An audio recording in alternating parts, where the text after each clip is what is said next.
여러분의 투자 첫걸음을 만들어줄 투스텝의 양벨입니다. 최근에 금과 은의 상승이 정말 어마어마한데요. 거의 일주일 동안 금도 지금 이렇게 계속 상승하는 이 모습임을 알 수가 있고, 은 같은 경우에도 마찬가지로 계속해서 상승하는 모습인 것을 알 수 있습니다. 이 상승률도 정말 큰데요. 그러면 최근에는 왜 이렇게 금과 은이 많이 상승했었던 걸까요? 최근 물가 지표도 꺾이고 있고 고용 지표도 안 좋게 발표가 되면서 연준의 기준금리 인상의 스탠스가 꺾일 수 있다라는 그런 기대가 생겼었는데, 실제로 이제 파월을 비롯해서 많은 연준 이사들이 기준금리 속도를 늦추겠다고 이야기하면서 이제 12월 FOMC 회의부터는 확실히 기준금리의 인상의 속도가 늦춰질 것으로 보여지는데요. 이것은 12월 FOMC 회의에서 기준금리를 얼마나 올릴 것인지에 대한 시장 참여자들의 베팅을 보여주는데, 0.5%포인트 기준금리를 인상할 확률이 압도적으로 높으면서 사실상 12월부터는 기준금리의 속도가 늦춰질 것이라는 게 확실해 보입니다. 그리고 지난주 금요일에도 고용지표 발표가 있었는데요. 먼저 실업률 발표 같은 경우를 보면 지난달과 똑같이 나왔으며, 그리고 전문가들의 예측치인 3.7% 딱 그대로 나왔다는 것을 알 수가 있고, 또 고용지표 같은 경우를 보면 확실히 지난달보다 더 고용지표가 안 좋아졌다는 것을 알 수가 있어요. 근데 물론 전문가들의 예측치는 20만 정도가 나올 것이라고 봤는데, 실제로는 26만 3천이 나오면서 예상한 것보다는 훨씬 더 고용지표가 좋게 나왔는데 라고 생각을 해서 잠깐 동안 금과 은을 비롯한 투자시장이 전체적으로 하락하는 모습이 살짝 나왔었지만, 근데 어찌됐건 지난달보다 더 안 좋아졌다는 게 사실이고, 여기에 더불어 ISM 제조업 고용지수의 발표를 보아도 지난달보다 더 하락한 모습이었을 뿐더러, 그 다음에 ISM 제조업 구매관리자 지수를 보아도 지난달보다 더 하락했고, 심지어는 예측치보다도 더 안 좋게 나오면서 확실히 경제에도 문제가 있고 고용시장에도 문제가 있다는 것만큼은 사실이기 때문에, 잠깐의 하락 이후로 다시 가격이 반전해서 상승을 이어가고 있는 모습이라고 보여집니다. 그래서 최근의 상승세를 한번 보면, 금 같은 경우에는 최근에 이렇게 쭉 상승을 하면서 두 개의 저항선을 모두 돌파한 모습이라는 것을 알 수가 있습니다. 하지만 금의 경우는 바로 다음 저항선도 그렇게 멀지 않은 곳에 있다 보니까 금방 또 이제 가격에 어떤 저항이 걸릴 수 있는 그런 가능성이라는 게 있지만, 근데 이제 은을 보면은, 은은 이렇게 최근 상승으로 이 강력한 저항선을 돌파하는 모습을 보여주었는데요. 다음 저항선까지는 정말 멉니다. 거의 27불까지는 저항이 아예 없는 모습이라는 것을 알 수가 있죠. 자, 그렇다 보니까 이제 금과 은이 제대로 간다, 이제부터 진짜 상승이 막 시작됐다 라는 그런 어떤 기대가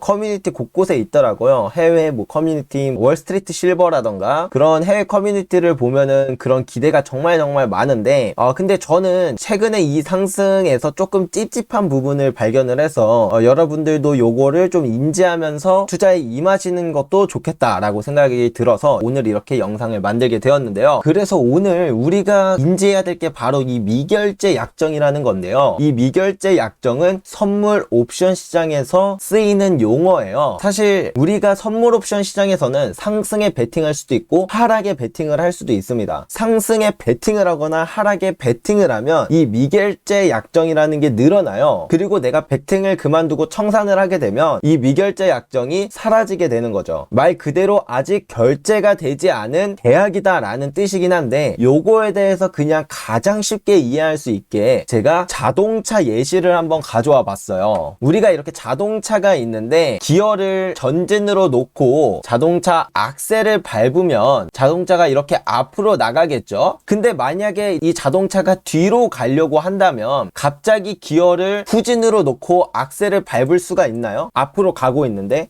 그게 안 되겠죠. 그런데 이 자동차가 이제 뒤로 가기 전에는 먼저 이 브레이크를 밟아서 속력을 0에 맞추게 되겠죠. 그리고 나서 자동차가 완전히 멈추면 전진이 아니라 후진 기어로 넣고 악셀을 밟으면 이제 자동차가 뒤로 가게 되잖아요. 이 전진과 후진은 상승에 베팅했냐 하락에 베팅했냐를 의미를 하고, 베팅을 하는 게 늘어난다는 건 악셀을 밟고 있다는 걸 의미를 한다고 보시면 돼요. 그래서 미결제 약정이 늘어난다는 건 이 악셀을 밟고 있다는 뜻이고, 미결제 약정이 줄어든다는 건 브레이크를 밟고 있다는 뜻이다. 그리고 가격이 상승하고 있다는 건 전진에 기어봉이 가 있다는 뜻이고, 가격이 하락하고 있다는 건 후진에 기어봉이 가 있다는 뜻이다. 그러면 만약에 기어봉이 후진으로 가 있는데 악셀을 밟고 있는 상태라면 앞으로 가격은 어떻게 될까요? 하락하는 속도가 더 가속화되겠죠. 반대로 기어봉이 전진에 가 있는데 악셀을 밟고 있는 상태라면 가격이 상승하는 속도가 더욱더 가파라지고 있다는 뜻이겠고요. 그러면 만약에 기어봉은 전진으로 가 있는데 브레이크를 밟고 있는 상황이면 그러면 이제 어떻게 될까요? 아, 얘가 이제 곧 멈추고 후진으로 가겠구나 라고 알 수가 있겠죠. 내가 기존에 가던 방향과 반대로 가려는 그런 움직임이 시작됐다, 약간 요렇게 이해할 수가 있어요. 마찬가지로 후진에 기어봉이 있는 상태에서 브레이크를 밟고 있는 상태면 아, 가격 하락의 속도가 점점 줄어들어 이제는 가격 상승으로 전환되려는 그런 움직임을 보이고 있구나, 요렇게 알 수 있다는 거죠. 그래서 실제로 이 미결제 약정을 보는 방법은 바로 가격과 미결제 약정의 움직임이 어떻게 되냐인 거예요. 가격이 오르는데 미결제 약정도 상승한다면 가격 상승에 대한 베팅이 급격하게 늘어나고 있구나, 앞으로 상승에 대한 속도가 더 빨라질 수 있겠구나. 그런데 이와 반대로 가격이 하락하고 있는데 미결제 약정이 증가한다면 아, 하락에 베팅하는 사람들이 점점 많아지고 있어서 가격 하락의 속도가 더욱더 가속화되겠구나, 이렇게 이해할 수 있는 거고요. 그리고 이제 이와는 다르게 가격이 하락하고 있는데 미결제 약정도 줄고 있다면 아, 가격 하락의 속도가 점점 둔화돼서 이제 가격 상승하는 추세 반전에 그 신호가 나오고 있구나 라고 알 수가 있고, 또 이와 반대로 가격이 상승하는 움직임인데 미결제 약정이 줄어들고 있다면 아, 이 가격 상승이 일시적인 거구나, 이제는 다시 가격 하락으로 추세 전환될 가능성이 있겠구나, 이렇게 생각을 해볼 수가 있겠죠. 최근 금 가격과 이 미결제 약정을 살펴보면요, 이게 바로 금 가격이고 얘가 바로 미결제 약정입니다. 근데 최근을 보면 금 가격은 상승하고 있는데 미결제 약정이 줄어들고 있는 모습이라는 것을 알 수가 있죠. 그 말은 즉 이 가격 상승이 좀 일시적인 반등일 가능성이 있겠구나 라고 생각을 해볼 수가 있습니다. 그래서 이 부분이 되게 찝찝한 부분인데 은에서도 마찬가지의 모습이 나오거든요. 여기서도 이게 미결제 약정이고 얘가 바로 은 가격입니다. 근데 얘도 마찬가지로 이때부터 가격은 상승하는데 미결제 약정은 줄어들고 있는 모습이라는 것을 알 수가 있죠. 이 모습이 사실 가장 최근에도 나타나고 있는데요, 이때를 보면 가격은 상승을 하는데 미결제 약정이 줄어들게 되니까 일시적 반등으로 여기가 고점이었다는 사실을 우리가 알 수가 있었고, 그리고 금에서도 마찬가지로 이 미결제 약정은 이렇게 줄어드는데 가격은 상승하니까 이제 바로 그게 일시적 반등으로만 이어지고 가격 하락으로 전환되는 모습이었다는 것을 알 수가 있었죠. 그래서 지금의 이 가격은 상승하는데 미결제 약정이 줄어드는 이런 모습이